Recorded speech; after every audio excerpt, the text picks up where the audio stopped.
航母造不起，潜艇造一排。印度海军新战略对中国有威胁吗？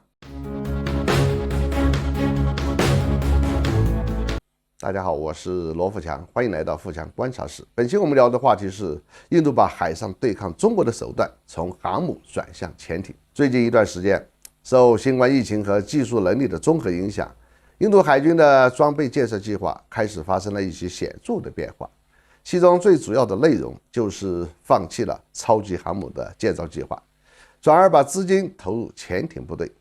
这样的发展路线不得不说是比较现实的，它对中国所带来的威胁可能比之前那个华而不实的计划更加显著一些。印度海军目前拥有一艘从俄罗斯进口的超日王航母，正在建造自己的威克兰特号航母。这两艘航母所采用的都是常规动力。印度在2010年的时候曾经考虑过建造一艘核动力的航母维萨尔号，但是经过10年的尝试，印度方面终于承认自己并没有能力建造核动力航空母舰。核动力航母造不出来，那么就造核动力潜艇。印度已经决定要打造一支由24艘先进的潜艇组成的水下舰队，其中包括6艘核动力型号。按照印度海军自己的说法，这样庞大的计划主要是因为巴基斯坦海军马上就要从中国得到8艘出口型的 S-20 先进的常规动力潜艇。这种潜艇采用了不依赖空气推进的技术，对于巴基斯坦和印度水下这种对抗场景来说，已经能够发挥相当于核潜艇的作用了。这当然对印度海军构成了严重的威胁，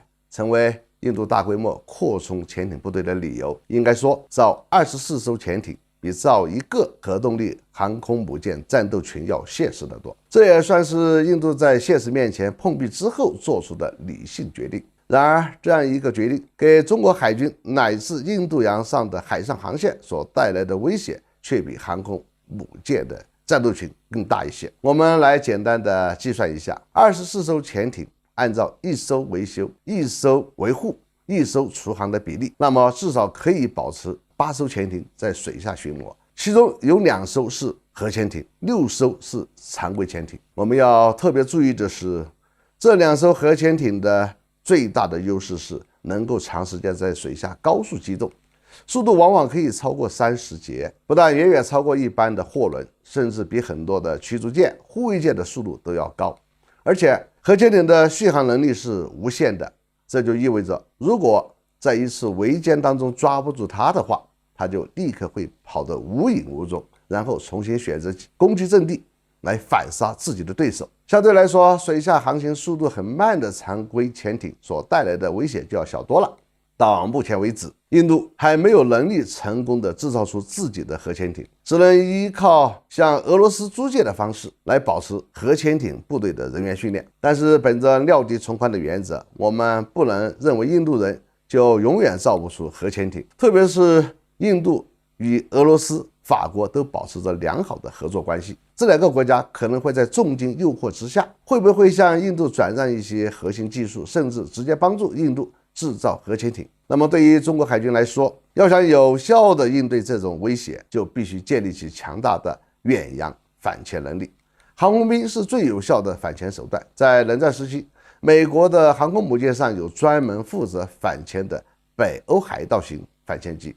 随着冷战的结束和苏联核潜艇部队的大规模缩水，北欧海盗反潜机也早已退役了。但是呢，这给其他国家的海军建设提供了一个有用的研制思路，并且装备舰载固定翼反潜机，是在远海发现和打击对方的核潜艇，保证自己舰队与航线安全的有效手段。当然，对于中国来说，还有一个有利条件，那就是印度东西2个海岸的主要核潜艇基地都在我们的导弹甚至是空军打击的范围之内。就算海上反潜难度太大，只要印度的潜艇回到自己的基地，就变成了一个暴露在光天化日之下的目标，只要打它个窟窿，就可以有效的消除核潜艇的威胁了。好，本期话题就到这里，下次再见。